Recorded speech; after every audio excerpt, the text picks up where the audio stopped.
नमस्कार, आपण पाहत आहात ATV न्यूज। पाहुयात आजची बातमी। वसमत तालुक्यातील गुंज येथील 7 महिलांचा अपघातात मृत्यू झाला।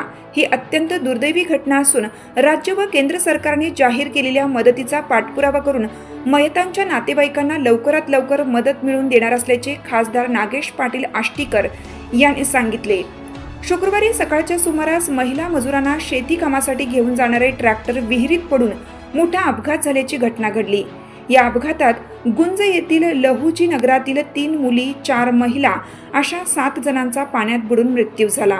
यानंतर नांदेड आणि हिंगोली जिल्ह्यातील राजकीय नेते, सामाजिक कार्यकर्ते आणि आमदार, खासदार आदींनी मयतांच्या कुटुंबियांची भेट घेऊन सांत्वन सुरू केलं आहे।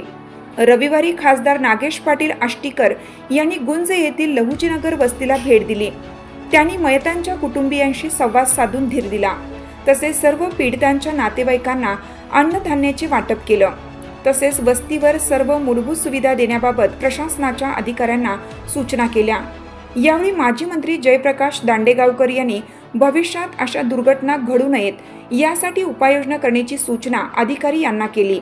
यावेळी डॉक्टर रेणुका पतंगे, कन्हैया बाहेती, गुणवंत काळे, डॉक्टर धोंडीराम पारडीकर, अतिरिक्त जिल्हाधिकारी अनिल माचेवाड, उपविभागीय अधिकारी विकास माने, तहसीलदार शारदा दळवी, गटविकास अधिकारी उमाकांत तोटावाड, सहाय्यक पोलीस निरीक्षक गजानन बोराटे यासह राजकीय कार्यकर्ते व प्रशासनातील अधिकारी कर्मचारी उपस्थित होते।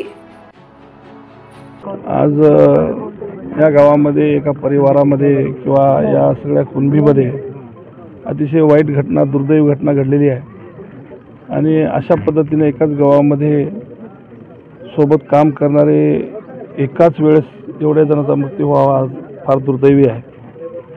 आणि या कुटुंबियावर आता खरं तर खूप मोठं इव्हेंट पडलेलं आहे। त्यातून सावरायचा प्रश्न आहे। राज्य शासनाने आणि केंद्र शासनाने मिळून मदत करायचं जाहीर केलेलं आहे। त्याचा पाठपुरावा करून आम्ही निश्चित त्यांना मदत मिळवून देऊ।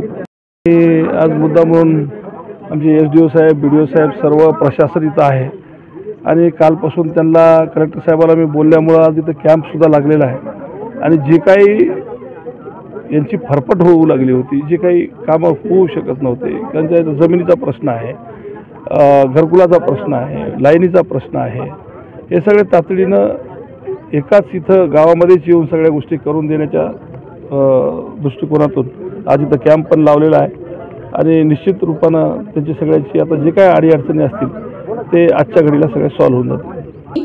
अशाच प्रकारे नवनवीन घडामोडी पाहण्यासाठी आपल्या ATV न्यूजच्या YouTube चॅनलला सबस्क्राइब करा आणि रहा अपडेट।